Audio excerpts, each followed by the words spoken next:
Hey everyone, it's Greg, and I have a series business model tier list that you are about to watch. So I ranked all the different business models that Empire Flipper sells, and I decided, hey, well, which one is the best one to buy, best one to sell, what are the pros and cons? And the video became quite long. So in this series, you'll see basically this same intro and a similar outro for the next few videos, but each one of the videos are actually different because I just start exploring all the different pros and cons, and you know me, I'm pretty long-winded. So I hope you enjoyed the series. I hope it gives you some food for thought. I get asked the question all the time, I want to really get good at e-commerce, but I don't have a lot of money to start with. Then the two things you should do is, one, go work for an e-commerce company. They'll pay you to learn. But two, start a dropshipping store, because this gives you the skeleton bones of how to really run an e-commerce store while not having to focus on the logistics side as much to begin with. So it is a bit easier in that sense. So profit opportunity, pretty low. I would say profit opportunity for dropshipping is not fantastic. You can get it very high. So one of the really cool things with e-commerce, especially, and you can kind of do this with info products, though not as much in my view, with e-commerce, unlike a content business where you're scaling horizontally, you're scaling vertically. So we're going to wrap the profit opportunity and scalability here together. If I am selling a notebook, there's a lot more people in the world that want a notebook than there are people who want to buy a business, for example. So I can scale, like say I get one ad on Facebook that goes nuts with selling these notebooks, I can scale that thing to the moon. And I like, my issue isn't getting customers, my issue is running out of stock, right? So that is one of the cool things with dropshipping and with e-commerce in general. Now, the issues with dropshipping is because you don't control the actual product, the product is not yours, you're basically white labeling it, that really hurts your margin. It really does. And in terms of scalability, one of the reasons why dropshipping is tough to scale is because delivery times are out of this moon. Like your customer might be waiting 2 weeks before they get a product, and that's very unusual now in this age of 2-day or even next day shipping, right? So that's something to consider. Dropshipping though, overall can be a pretty cool business to learn e-commerce. Sustainability, I don't think it's very sustainable because the issue with dropshipping is I'm a dropshipper. I sign up with this supplier for these notebooks. There's absolutely nothing stopping someone who is my competitor to go and set up that same deal with that same supplier. And in an afternoon, they have a Shopify store that looks like mine and they're running ads, driving my ad costs up, right? There's nothing stopping them from doing stuff like this. So it makes dropshipping very unsustainable. There are ways you can get around it, but in general, I wouldn't call it the most sustainable business out there. And the valuations reflect that. Like in general, valuations for dropshipping stores is less than content sites. Still, even with everything that's happening in the Google space, dropshipping stores tend to get a lower valuation than content sites just because the moat is not there. It's easy to copy and just not very sustainable at the end of the day. So with all that said, dropshipping, I would put into D tier. Let's talk about wonderful SaaS. So SaaS, software as a service, is basically like I have a software, I want to sell it. So pay me $20 a month and I'll give you access to my software. That's basically it, right? That's a software in a nutshell. It could be anything. Like HubSpot is a software. Most of the time, like YouTube Premium is technically a software. Most of the time it's B2B. So you're selling to other businesses with your software. In some niches though, you are doing basically a B2C SaaS. So YouTube is a B2C SaaS, YouTube Premium. Netflix is also a B2C SaaS technically, right? They're giving you the ability to use their streaming technology is what you're paying for. So SaaS can be fantastic. It has a lot of things going for it, but is it newbie friendly? I don't think so. I don't think it's terribly newbie friendly. Like if you don't know coding, if you don't know some engineering, then I think this is a very difficult business for you. I think this is a tough business. So you need to have a CTO, you need to have someone technical with you in order to make this business model work. So I wouldn't say it's super newbie friendly. Now, there are some less moving pieces in terms of like the logistics of how you get this done. So you often have ads, SEO, and when someone buys the product, it's similar to a digital product in terms of deliverability. Like delivering to one customer versus 1,000 customers is not like a huge cost increase for a SaaS business. So there are some benefits that a newbie would get from a SaaS business, but really those benefits fall into profit opportunity in my view, which leads us right into that. So profit opportunity, margins tend to be really, really good with SaaS. They tend to be sticky as long as you have low churn, you have software that is actually good. So there's a bunch of benefits there, and you have the ability to sell multiple different tiers of plans. So you have different ways to appeal to different segments of the market. Relatively easy. There's no up cost for product costs like you would with e-commerce. So SaaS is fantastic in that regard. So let's talk about scalability. This is the thing that SaaS people are like well known for in the tech bro space on Twitter, whatever, right? Scaling to the moon. What's it called? Reid Hoffman, blitz scaling. We're blitz scaling this thing, right, baby? So SaaS businesses, they think they can scale very high, and they can. A lot of the times they can scale, but there's often a very niche audience for their software. So they're scaling inherently has a ceiling to it. Like if you're selling B2B enterprise cloud data sales automation solution, who's your target market? Not me, not the average Joe, not the average business owner. Like your target market is extremely defined and it's pretty small. It might be extremely lucrative, but it's pretty small at the end of the day. So when it comes to scaling, SaaS it's kind of like a myth. It's mythical in terms of its scaling. Like yes, you can scale SaaS, but it's not like you're scaling to the moon. Like you probably have like tons of customers that are paying you very, very good margins, and that is where the scaling comes into play. So like if you look at the scaling of SaaS versus e-commerce, there's like no contest. E-commerce scales way bigger in terms of how big they go on average. So sustainability, let's talk about this. So this is another like big myth that is a con to SaaS in my view.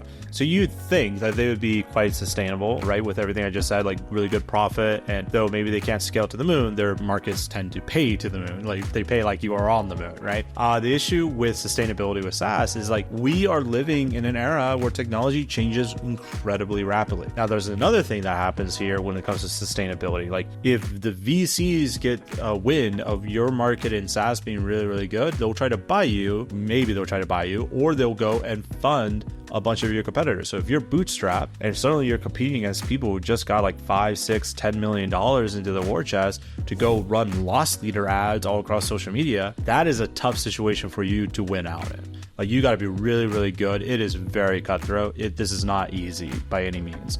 So those are some of the myths I want to break down when it comes to SaaS. They are pretty sustainable. I mean, they're more sustainable than say a content site for sure. And they're more scalable than a content YouTube channel, FBA business, or a lead gen business. So I'm not saying like they can't do those things, but because I encounter so many people that are just like, I want to do SaaS all the time, it's made me think like, I think a lot of people don't have the right perception of SaaS, of how it actually works. So with that said, where are we going to put SaaS? Well, I'm going to put SaaS into A tier. Last but certainly not least is DTC e-commerce, direct-to-consumer e-commerce. So this is your classic Shopify WooCommerce store. I'm selling a notebook just like a drop shipper, but the key difference is this is my notebook. I don't have a random supplier. I made this, right? This is my design, my invention, whatever. So e-commerce to me is one of the best business models right now. I just think it's really, really good. Is it newbie friendly though? Not at all. Not very newbie friendly because you have to deal with not only your product, your inventory costs, your logistics, your customer support, your ads. Like you basically have to deal with it all. Very similar to the marketing agency. You got to figure out everything. I mean, SaaS has this too in a sense, but is not very newbie friendly by any means. That does not mean you can't make a lot of money in year one as an e-commerce store owner though. If you are dedicated, smart, and you really go hard at it, yes, you can make pretty good money in year one with an e-commerce store owner or as an e-commerce store owner. So profit opportunity. One of the cool things with e-commerce is you can sell a lot of different things at once. So you can sell, your main product that makes your money, and then you upsell them again, cross-sell them, downsell them. You have abandoned cart, you have all this different stuff that you can do. So you can have hundreds of products with an e-commerce store. Like that's not super common, but I've seen it on our marketplace. So it's common enough that I've seen it on the Empire Flippers marketplace, which we're just a small shard of the overall e-commerce industry, right? So you can have literally hundreds of products serving all sorts of different niches that are still thematically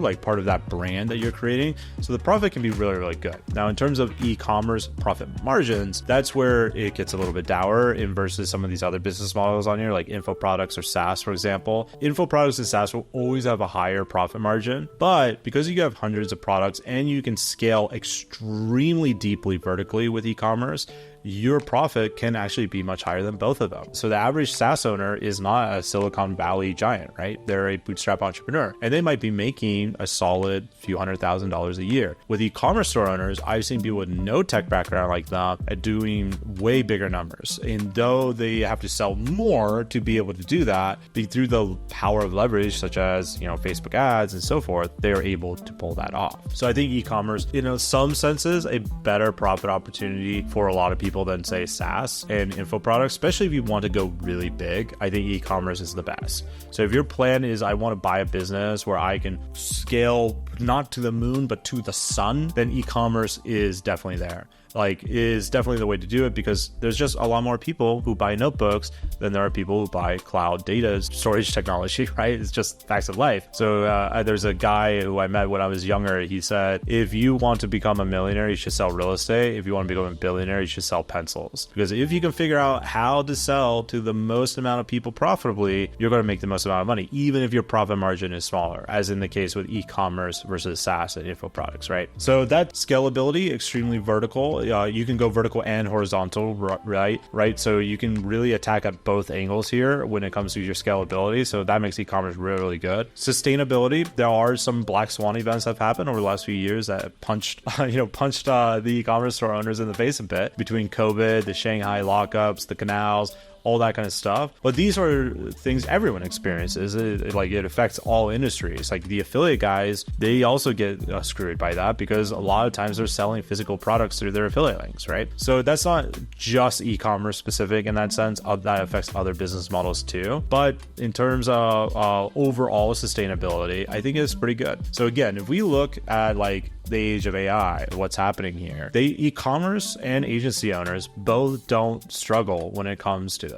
Like SaaS owners definitely will struggle. Content site owners are struggling. YouTubers may struggle. But when it comes to agency and e-commerce, if there's a new, better AI that can do X, Y, and Z, and me as the business owner, I can take full advantage of those new tools with no problem. Like if I was building an AI SaaS startup, I better be really, really good, because there's probably like 500 other AIs that are coming after me at any given day that might destroy my business. And unlike the e-commerce and the marketing agency owner, I can't just use their better AI to make my business better. My business is the AI, right?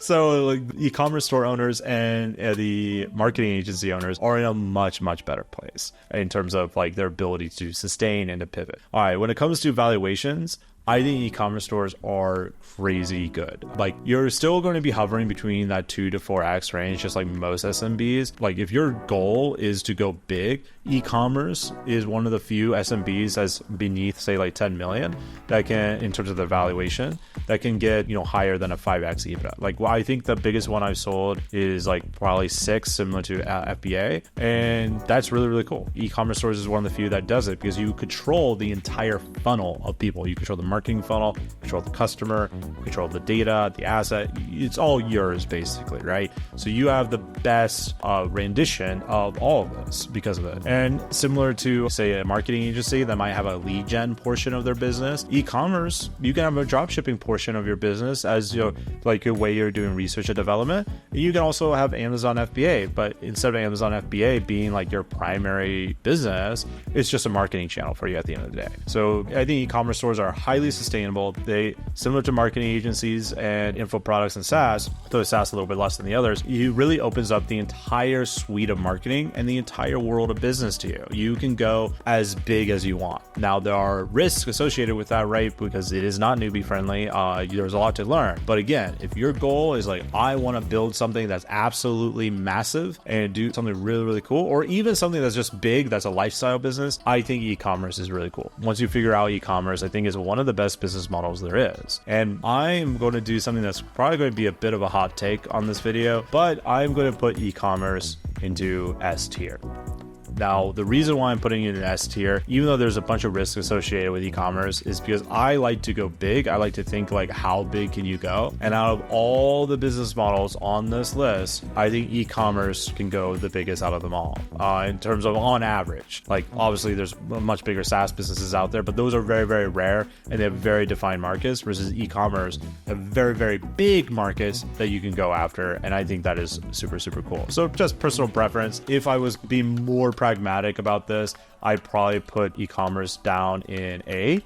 All right, there you have it. Completed video of the tier list. I hope you enjoyed that. And make sure, if this is the final video in that series, you go check out my video on our referral program on how I want to pay you some money, whether you buy or sell a business with me. Subscribe, like, and leave a comment, and talk to you soon.